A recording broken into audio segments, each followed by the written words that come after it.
नमस्कार, आदाब, सत श्री अकाल गाइस। मैं आपका अपना अभिषेक सरोहा एक बार फिर आप सभी का स्वागत करता हूं आपका अपना खुद का प्लेटफॉर्म रेडियन लर्न स्मार्ट पर। आप सभी का स्वागत है गाइस। और मैं आज इस इंपॉर्टेंट आपका जो सेशन है इसमें मैं प्रीवियस ईयर क्वेश्चंस को डिस्कस करने वाला हूं। तो गाइस जल्दी से जुड़िएगा, जल्दी से मेरे भाई। और आपका मैं अभिनंदन करता हूं आपके अभिनंदन बैच के अंदर, आपके इस अभिनंदन बैच के अंदर आपका अभिनंदन है गाइस। जल्दी से जुड़िएगा।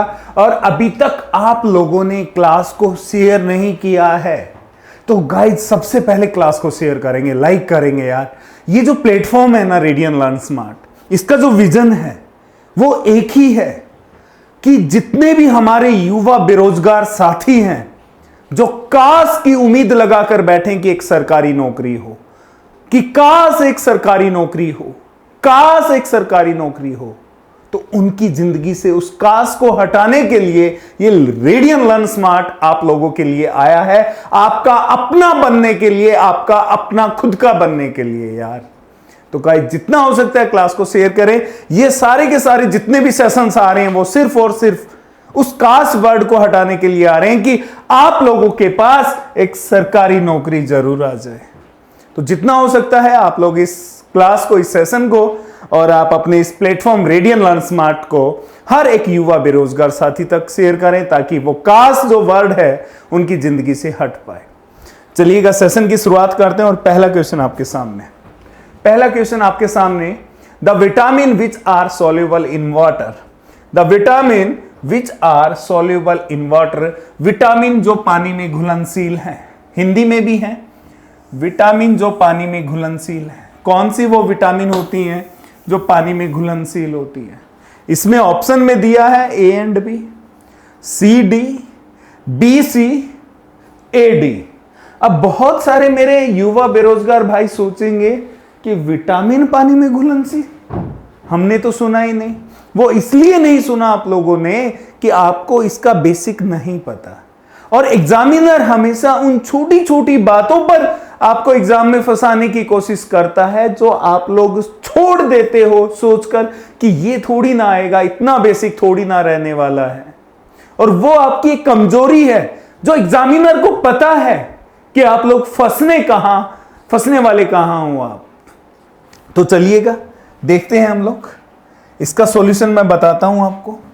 सबसे पहले आपको पता होना चाहिए कि जो विटामिन है, जो आपका क्या है, विटामिन है, जो आपका विटामिन, या मैं आपको एक नई स्लाइड पर लेकर चलता हूं, बिल्कुल लेकर चलता हूं नई स्लाइड पर, उसमें मैं आपको बताता हूं। यहां देखिएगा, जो आपका विटामिन है, जो क्या है आपका विटामिन है बच्चों, अर्लियर स्टेज के दौरान, शुरुआती दौर के अंदर, शुरुआती दौर में, अर्लियर स्टेज में,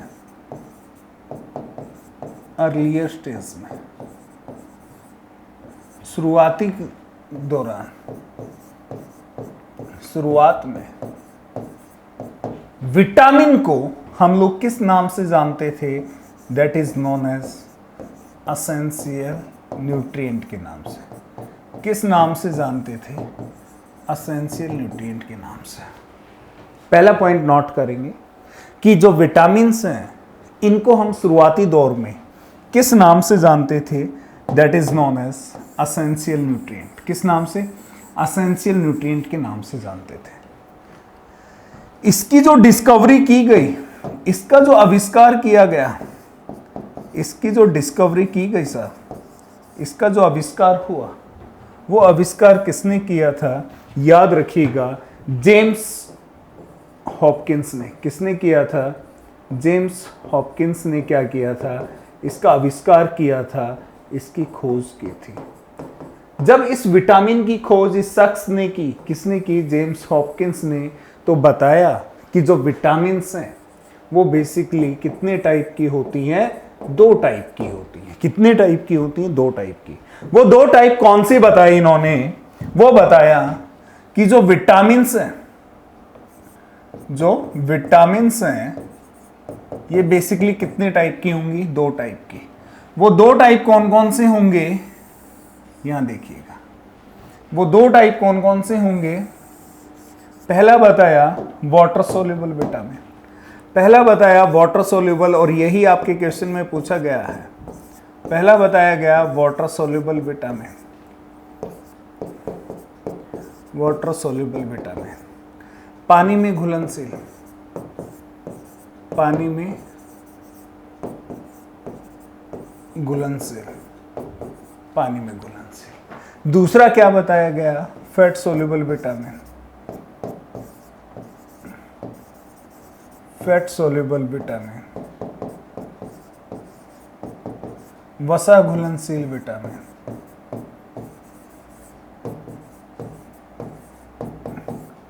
वसा घुलनशील विटामिन। ये 2 प्रकार के टाइप बताए गए। कुल विटामिन्स कितने दिए इन्होंने? 6 प्रकार के दिए। कुल कितने दिए? 6। कौन कौन से दिए इन्होंने? विटामिन ए,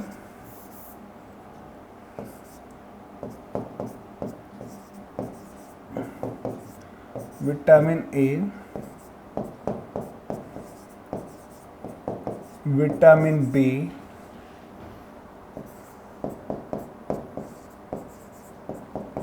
विटामिन सी,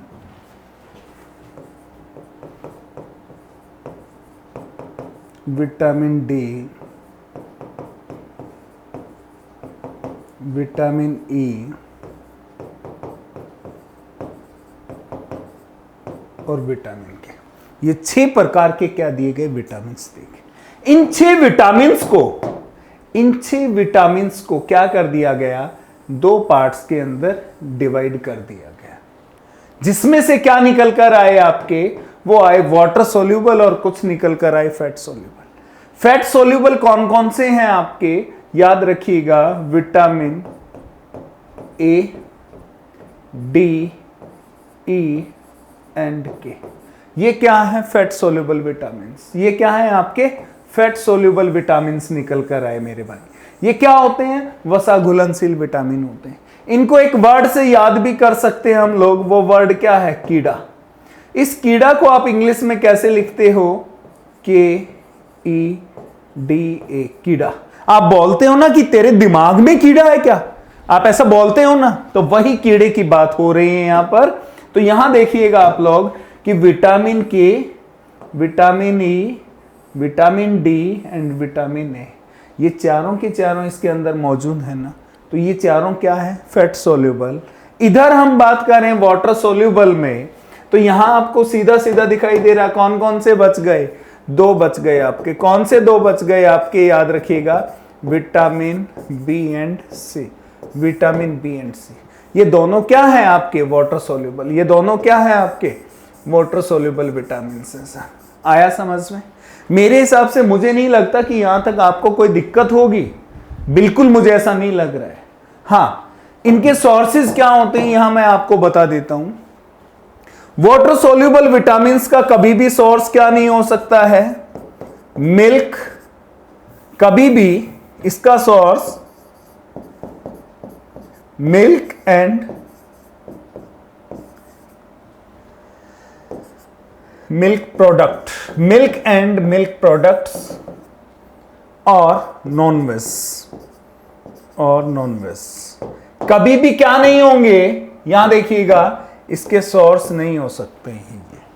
ये सोर्स किसके रहेंगे हमेशा? याद रखिएगा, जो फैट सोल्यूबल है इसका सोर्स हमेशा क्या रहने वाला है आपका? मिल्क रहेगा, मिल्क प्रोडक्ट रहेंगे, मिल्क प्रोडक्ट, और क्या रहने वाला है? And non veg. ये हमेशा इसके क्या रहने वाले हैं? सोर्सेज रहने वाले हैं। कोई दिक्कत? मुझे नहीं लगता यहां तक आपको कोई भी दिक्कत होगी। बिल्कुल। तो बहुत सारी चीजें मिली आपको। यहां की यहां हम लोग एक काम और कर सकते हैं, इनके केमिकल नेम देख सकते हैं। काफी इंपॉर्टेंट है पेपर के पॉइंट ऑफ व्यू से। क्या देख सकते हैं? केमिकल नेम देख सकते हैं कि जो विटामिन ए है, ये मैं उसी स्लाइड पर आपको बता देता हूं, क्वेश्चंस में ले जाकर बिल्कुल बता देता हूं। यहां देखिएगा, यहां पर मैं केमिकल नेम भी बता देता हूं आपको। काफी इंपॉर्टेंट है एग्जाम पॉइंट ऑफ व्यू से, इसलिए हम लोग यहां पर बात कर रहे हैं। जो टोटल विटामिन है कितनी है? 6 है। Vitamin A, vitamin B, vitamin C, vitamin D, vitamin E and vitamin K. इनके हम लोग यहां पर क्या देख सकते हैं, केमिकल नेम भी देख सकते हैं। तो यहां देखिएगा, इसके केमिकल नेम की बात करें तो विटामिन ए का जो केमिकल नेम होने वाला है वो क्या होने वाला है, रेटिनॉल होने वाला है साहब। क्या होने वाला है, रेटिनॉल। विटामिन बी का जो केमिकल नेम होने वाला है वो क्या है, थाइमाइन है साहब। क्या है, थाइमाइन। विटामिन सी का जो केमिकल नेम है वो क्या है, एस्कॉर्बिक एसिड होगा साहब। क्या होगा, एस्कॉर्बिक एसिड होगा, एस्कॉर्बिक एसिड। विटामिन डी का जो केमिकल नेम होने वाला है वो क्या है, कैल्सीफेरोल होगा साहब। क्या होगा, कैल्सीफेरोल। विटामिन ई का जो केमिकल नेम होने वाला है वो क्या है, टोकोफेरोल है। क्या है, टोकोफेरोल, टोकोफेरोल। विटामिन के का जो केमिकल नेम है वो नाम क्या होगा, फाइलोक्विनाइन होगा साहब। क्या होगा, फाइलोक्विनाइन। ये आपके पेपर में काफी बार पूछे जा चुके हैं, केमिकल नेम भी। ये सारे के सारे क्या हैं आपके, याद रखिएगा, केमिकल नेम। ये सारे के सारे क्या हैं, रासायनिक नाम होते हैं इनके। ये सारे के सारे क्या हैं, याद रखिएगा, केमिकल नेम, केमिकल नेम। ये सारे के सारे क्या हैं आपके, रासायनिक नाम होते हैं सर। काफी बार एग्जाम में पूछा गया, एग्जाम पॉइंट ऑफ व्यू से बहुत इंपॉर्टेंट है, तो इन चीजों का आप लोग ध्यान देकर चलेंगे। इसी के अंदर आपको देखना है कि विटामिन ए क्या है, फैट सोल्यूबल। विटामिन बी क्या है, वाटर सोल्यूबल। विटामिन सी क्या है, वाटर सोल्यूबल। और नीचे की सारी क्या है, फैट सोल्यूबल। लो सर, कोई दिक्कत, मेरे हिसाब से दिक्कत नहीं होगी। चलते नेक्स्ट क्वेश्चन के लिए जल्दी से। बहुत बढ़िया यार, मजा आ रहा है ना बाबा। देखो यार, कोई भी क्वेश्चन होगा ना, उस क्वेश्चन की हिस्ट्री से लेकर उसके एडवांस लेवल तक मैं आपको एक्सप्लेनेशन, उसका एनालिसिस देने वाला हूं, ताकि एग्जामिनर उस क्वेश्चन को यदि रिपीट करता है, किसी भी फॉर्म में रिपीट करे, वो बाउंस डाले, कुछ भी डाले यार, कुछ भी करे, तो हमारा क्वेश्चन नहीं रुकना चाहिए एग्जामिनेशन हॉल के अंदर बैठे बैठे, बिल्कुल नहीं रुकेगा। इस तरीके से हम क्वेश्चंस के छक्के छुड़ा रहे हैं, बिल्कुल। चलिएगा, बहुत अच्छे। अगला question please. Which one of following is necessary for the digestion of food? निम्न में से कौन सा भोजन के पाचन के लिए आवश्यक है? बहुत इंपॉर्टेंट है सर। इसमें बात जो की जा रही है वो किसकी की जा रही है, भोजन के पाचन के लिए, भोजन के पाचन के लिए। जल्दी से कमेंट करके बताइएगा, मतलब कि डाइजेशन ऑफ फूड के लिए कौन इंपॉर्टेंट है, कौन बहुत जरूरी है, जल्दी से बताइएगा भैया। डाइजेशन ऑफ फूड के लिए किसकी जरूरत है, हवा की जरूरत है क्या? ऑप्शन क्या है, एयर, हवा, पानी, एंजाइम्स, मिनरल्स, खनिज, किसकी जरूरत है? जल्दी से बताइएगा। अरे भैया, जो आप खाना खाते हो, रोटी खाते हो, मतलब कि आप क्या करते हो साहब, ब्रेकफास्ट लेते हो। क्या करते हो आप लोग, ब्रेकफास्ट लेते हो। ब्रेकफास्ट के साथ क्या करते हो आप, लंच लेते हो। लंच के साथ आप लोग क्या करते हो, डिनर करते हो लंच के बाद। तो इनमें से जो भी आप लोग चीजें कर रहे हो, जो भी आप चीजें कर रहे हो, क्या कर रहे हो, ब्रेकफास्ट कर रहे हो, लंच कर रहे हो, डिनर कर रहे हो, इसमें आपने क्या लिया, इन चारों में फूड का इंटेक। क्या लिया, फूड का इंटेक किया आपने। क्या किया, फूड का इंटेक। और ये जो फूड का इंटेक है आपकी बॉडी के अंदर क्या हुआ है, फूड का इंटेक हुआ है। शरीर में क्या हुआ है, फूड का इंटेक। ये इंटेक क्या होता है, डाइजेस्ट होता है। ये क्या होता है, आपकी बॉडी में जाकर डाइजेस्ट होता है। तो इस फूड के इंटेक को डाइजेस्ट करने के लिए किसकी जरूरत पड़ती है, जल्दी से बताएंगे। मैं बता देता हूं आपको, फूड के इंटेक को डाइजेस्ट करने के लिए हमें किसकी जरूरत पड़ती है, एंजाइम्स की जरूरत पड़ती है। किसकी जरूरत पड़ती है, हमें एंजाइम्स की जरूरत पड़ती है। तो हमारा ऑप्शन क्या होगा, सी। ऑप्शन क्या होगा, सी। अब बहुत सारे मेरे भाई सोच रहे होंगे कि एंजाइम्स क्या होते हैं, सर ने तो बताया ही नहीं। बहुत सारे भाई सोच रहे हैं कि एंजाइम होता क्या है, ये तो पता होना चाहिए। तो चलिएगा साहब जानकारी लेते हैं एंजाइम क्या होता है। यहां देखिएगा एंजाइम की बात आती है। आपके फूड को डाइजेस्ट करने के लिए किसकी जरूरत पड़ी? एंजाइम्स। इस एंजाइम को हम क्या बोलते हैं? बायोकैटलिस्ट भी बोलते हैं। क्या बोलते हैं हम लोग इसे? बायोकैटलिस्ट भी बोलते हैं साहब।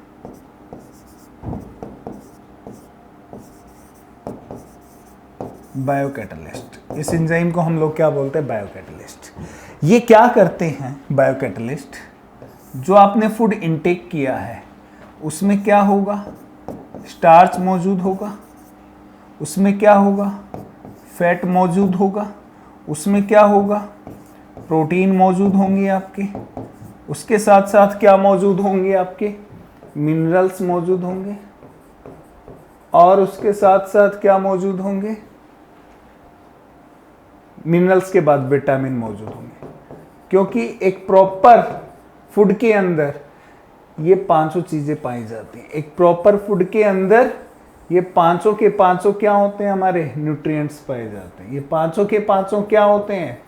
न्यूट्रिएंट्स पाए जाते हैं। ये पांचों क्या है? हमारे पोषक तत्व। ये क्या हमारे पोषक तत्व पाए जाते हैं सर। तो इन पोषक तत्वों का क्या किया जाता है? ब्रेक डाउन किया जाता है। क्या किया जाता है? ब्रेक डाउन किया जाता है। इन पांचों के पांचों को क्या किया जाता है? तोड़ दिया जाता है। तोड़ दिया जाता है। तो ये जो तोड़ दिया जाता है इनका क्या होता है? ब्रेक डाउन होता है। इन न्यूट्रिएंट्स का क्या हो रहा है? ब्रेक डाउन हो रहा है। तो ये ब्रेक डाउन किसकी वजह से पॉसिबल होता है? याद रखिएगा, हमारे एंजाइम्स की वजह से। किसकी वजह से पॉसिबल होता है? हमारे एंजाइम्स की वजह से पॉसिबल होता है। सेकंड थिंग, और ध्यान से सुनिएगा, जो आपके एंजाइम्स होते हैं ये किसके बने होते हैं? Made up of amino acid. बहुत इंपॉर्टेंट पॉइंट है, नोट कर लीजिएगा कॉपी में। किसके बने हुए हैं? Made up of amino acid. Made up of amino acid. Made up of amino acid. ये किसके बने हैं? अमीनो अम्ल से बने हुए होते हैं। अमीनो अम्ल से बने हुए हैं। अमीनो अम्ल से बने हुए हैं। कौन बने हुए हैं साहब? आपके एंजाइम्स बने हुए होते हैं। अब बात आती है, मुद्दा आता है उठकर कि साहब ये अमीनो अम्ल क्या होता है? ये एसिडिक एसिड क्या होती है? अमीनो एसिड क्या होती है साहब? Amino acid. तो ध्यान से देखिएगा, आप लोग अपनी बॉडी के अंदर किसका इंटेक करते हो? प्रोटीन का इंटेक करते हो। आप अपने शरीर में क्या खाते हो? प्रोटीन खाते हो ना। ये प्रोटीन आपकी बॉडी में सबसे पहले बार जाकर टूटता है तो यहां से क्या बनते हैं? पेप्टॉन्स बनते हैं। यहां से टूटकर क्या बनते हैं? पेप्टॉन्स। ये पेप्टॉन्स फर्दर आगे जाकर फिर ब्रेक डाउन होता है। किस में ब्रेक डाउन होता है? पॉलीपेप्टाइड्स में। पॉलीपेप्टाइड्स में ब्रेक डाउन होता है। फिर कुछ समय बाद ये पॉलीपेप्टाइड्स, यहां देखिएगा, कुछ समय बाद ये पॉलीपेप्टाइड्स किस में ब्रेक डाउन होते हैं? अमीनो एसिड में ब्रेक डाउन होते हैं। किस में? अमीनो एसिड में। तो जो आपका ये अमीनो एसिड आया है, जो आपका ये अमीनो एसिड आया है मेरे भाई, ध्यान से देखिएगा, जो आपका अमीनो एसिड आया ओवरऑल आया कहां से है? प्रोटीन से आया है ना। कहां से आया? प्रोटीन से। तो हम कह सकते हैं कि प्रोटीन पहली बार किस में टूट रहा है? पेप्टॉन्स में। तो पेप्टॉन्स क्या हो गई? फर्स्ट फॉर्म हो गई प्रोटीन की। फिर दोबारा से पेप्टॉन्स टूट रहे हैं किस में? पॉलीपेप्टाइड्स। ये क्या हो गई? सेकंड फॉर्म हो गई प्रोटीन की। पॉलीपेप्टाइड के बाद फिर प्रोटीन टूट रही है किस में? अमीनो एसिड के अंदर टूट रही है। तो ये क्या हो गई? थर्ड फॉर्म हो गई। इसके आगे ये टूटती नहीं है। इसे हम बोल सकते हैं, क्या बोल सकते हैं? लास्ट फॉर्म भी बोल सकते हैं। प्रोटीन की क्या है? आखिरी अवस्था। उसे क्या कहा जाएगा? एंजाइम कहा जाएगा। आया समझ में? कोई दिक्कत? तो जल्दी से उतार लीजिएगा गाइस। क्वेश्चन आपके सामने है, जल्दी से उतारेंगे। इसी तरीके से एक एक क्वेश्चन को क्या करना है? हमें खत्म करना है। बिल्कुल। यहां पर बात किसकी हुई है? एंजाइम की बात हुई है। एंजाइम क्या होते हैं? बायोकैटलिस्ट होते हैं। मतलब कि एंजाइम को हम किस दूसरे नाम से जानते हैं? बायोकैटलिस्ट के नाम से भी जानते हैं। क्लियर है पार्ट? बायोकैटलिस्ट क्या करता है, जितने भी हमारे न्यूट्रिएंट्स हैं उन सभी न्यूट्रिएंट्स का ब्रेकडाउन करता है, तोड़ दिया जाता है। कौन कौन होते हैं? Starch, fat, protein, vitamin, minerals, इन सबको तोड़ देंगे। एंजाइम्स बने किसके हैं? प्रोटीन के। प्रोटीन के किसके? प्रोटीन की लास्ट फॉर्म अमीनो एसिड के बने हुए होते हैं। कोई दिक्कत? यस और नो बोलो यार, दिक्कत है या नहीं है? चलिएगा, बहुत बढ़िया, मुझे नहीं लगता कोई दिक्कत है। Next question please. In a healthy person the rate of heart beat in 1 minute. भैया बात क्या हो रही है? एक स्वस्थ व्यक्ति में हृदय गति की दर 1 मिनट में कितनी होती है? जल्दी से बताइएगा। ऑप्शन है 58, 67, 72, 90 टाइम्स। कितनी होती है 1 मिनट में हार्ट बीट? 1 मिनट में हार्ट बीट कितनी होती है साहब? जल्दी से बताइएगा। किसकी बात हो रही है? हार्ट बीट की बात हो रही है साहब, आपकी धड़कनों की बात हो रही है। किसकी बात हो रही है? आपकी धड़कनों की। कितने समय में बात हो रही है आपके धड़कनों की? 1 मिनट में। दिल बोले धक धक धक, दिल बोले धक धक धक, सुना है ना ये गाना?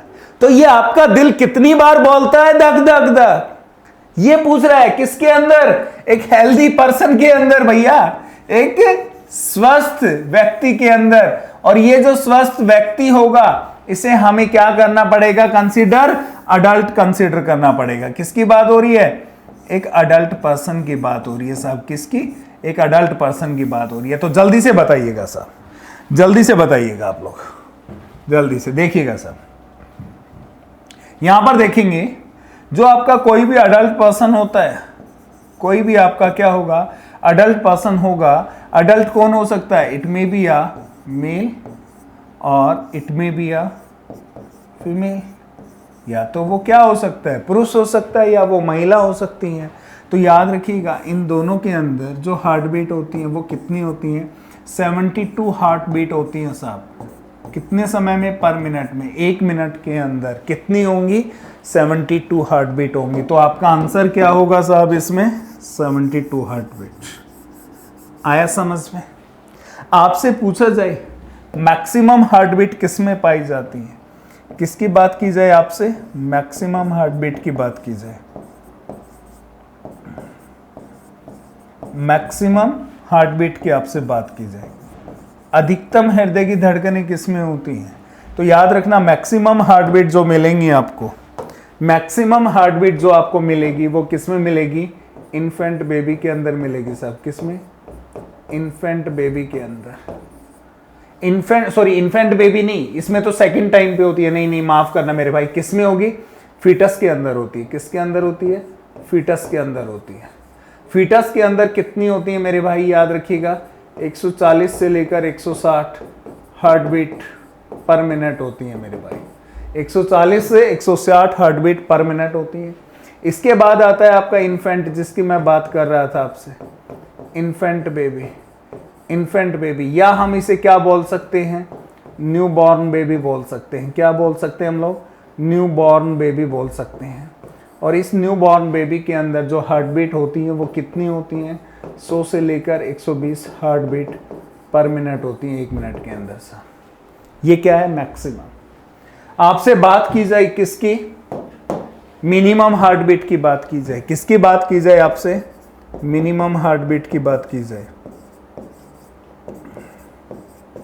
मिनिमम हार्ट बीट की बात की जाए आपसे, तो याद रखना जो मिनिमम हार्ट बीट होती है वो किसकी होती है भाई? मिनिमम हार्ट बीट याद रखिएगा सीनियर सिटीजन की होती है। किसकी होती है? सीनियर सिटीजन की होती है सर। मिनिमम हार्ट बीट किसकी होंगी? सीनियर सिटीजन के। Senior citizen. सीनियर सिटीजन्स कौन होते हैं? जिनकी age at the age of कहाँ है वो अपनी आयु के? 65 वर्ष में है, उन्हें सीनियर सिटीजन कहा जाता है। जो हमारे रिश्ते में दादा दादी नाना नानी लगते हैं, इन लोगों की अक्सर कितनी होगी? याद रखिएगा 55 से लेकर 65 हार्ट बीट होंगी पर मिनट 1 मिनट के अंदर। तो हमने क्या देखा? मैक्सिमम देखा कितनी होती है, मिनिमम हमने देखा, और एक नॉर्मल अडल्ट बॉडी के अंदर हार्ट बीट कितनी होती है वो चीजें हम लोगों ने डिस्कस की हैं sir.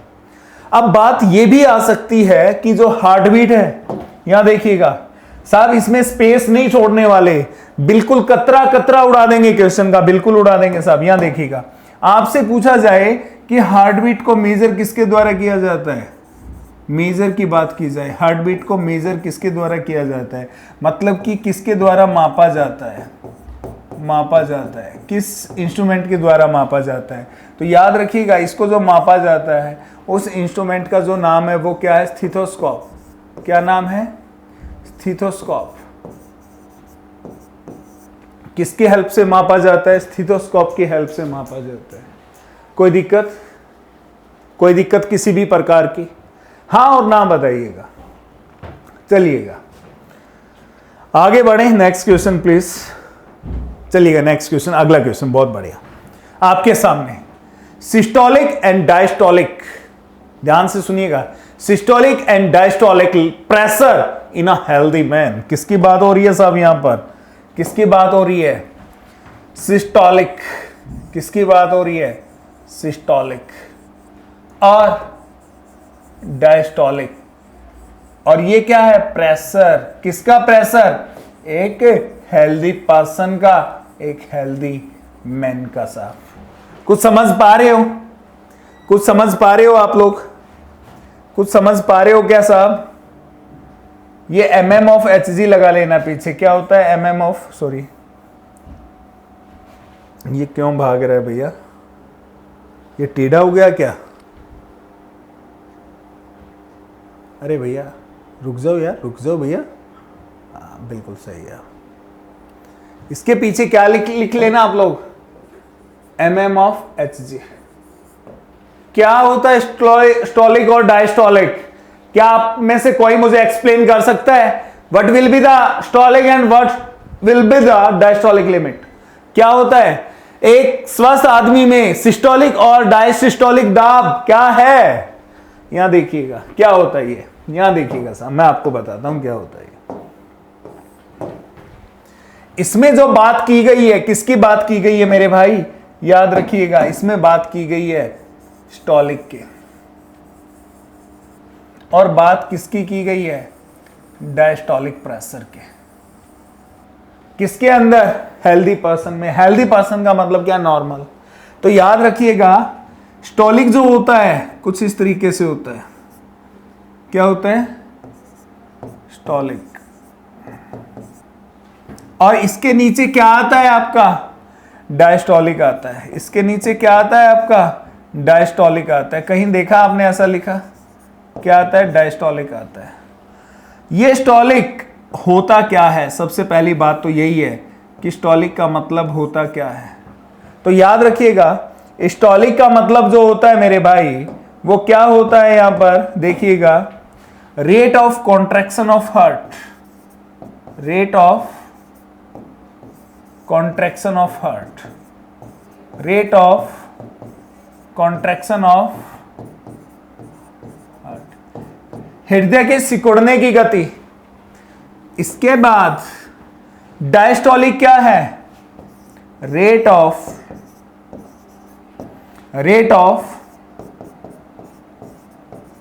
Expand of heart, rate of expand of heart. ये क्या है, हृदय के शिथिलियन की गति, मतलब कि हृदय के खुलने की गति होती है साहब। मतलब कि हिंदी में क्या लिखा जाएगा मेरे भाई, हृदय के सिकुड़ने की गति, हृदय के सिकुड़ने की गति, हृदय के सिकुड़ने की गति। और ये क्या है, हृदय के शिथिलियन की गति, हृदय के शिथिलियन की गति। ये क्या है, हृदय के शिथिलियन की गति। ठीक है सर। तो ये ओवरऑल किसमें है आपका, ये क्या होता है आपका ओवरऑल, तो याद रखिएगा, ये ओवरऑल आपके ब्लड प्रेशर की बात हो रही है। किसकी बात हो रही है, ब्लड प्रेशर की। रुधिर दाब के अंदर बात होती है सारी की सारी। किसके अंदर बात होती है, रुधिर दाब के अंदर बात होती है सब। तो ये रुधिर दाब किसका पूछा जा रहा है, एक नॉर्मल का। किसका पूछा जा रहा है, नॉर्मल का। नॉर्मल का मतलब क्या है? Healthy man. नॉर्मल का मतलब क्या है? Healthy man. तो कितना होता है याद रखिएगा, 120/80 mm of Hg, mm of Hg। तो 120 क्या है यहां पर? 120 क्या है यहां पर? तो याद रखिएगा ये आपका स्टॉलिक है, स्टॉलिक प्रेशर। 80 क्या है आपका? डायस्टॉलिक। 80 क्या है आपका? डायस्टॉलिक होता है ये। मतलब कि 120 क्या है? Rate of contraction of heart. 80 क्या है? Rate of expand of heart होता है। तो कितना होगा? 120/80। तो ऑप्शन कौन सा नजर आ रहा है आपको? पहला ऑप्शन नजर आ रहा है, जो ये भागने की कोशिश कर रहा है, ये पहला ऑप्शन नजर आ रहा है। कोई दिक्कत? इसके बाद यहां देखिएगा, ये क्या है आपका? ये क्या है? mm of Hg। mm of Hg क्या है ये? जल्दी से बताइएगा। तो याद रखिएगा, जो आपका mm ऑफ Hg है, ये यूनिट होती है किसकी? Unit of blood pressure. आपके रुधिर दाब की क्या होती है? इकाई होती है सर। इसके अंदर Hg क्या है आपका? Hg एक मेटल है।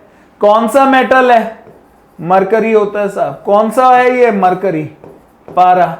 अब बात आती है कि ब्लड प्रेशर की यूनिट में, ब्लड प्रेशर की यूनिट में जो प्रेशर लिया गया है, ब्लड प्रेशर की यूनिट के अंदर जो मेटल लिया गया है वो मरकरी ही क्यों लिया गया है?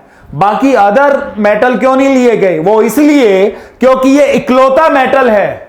क्योंकि ये इकलौता मेटल है। कैसा इकलौता मेटल है मेरे भाई? ध्यान रखिएगा, जो आपको क्या मिलता है? रूम टेम्परेचर पर। जो आपको क्या मिलता है मेरे भाई? रूम टेम्परेचर पर। रूम टेम्परेचर पर, कमरे के तापमान पर क्या मिलेगा? लिक्विड फॉर्म में मिलेगा। किस फॉर्म में? तरल अवस्था में मिलता है। बाकी जितने भी मेटल होते हैं वो सारे के सारे मेटल सॉलिड होते हैं यार। अब बात ये भी आ जाती है कि ब्लड प्रेशर को मेजर किसके द्वारा किया जाता है? मापा किसके द्वारा जाता है? किस यंत्र के द्वारा मापा जाता है? तो याद रखिएगा, ब्लड प्रेशर को जो हम मापते हैं उस इंस्ट्रूमेंट का नाम क्या है? सफेगेनो मैनोमीटर। क्या नाम है उसका? सफेगेनो मैनोमीटर।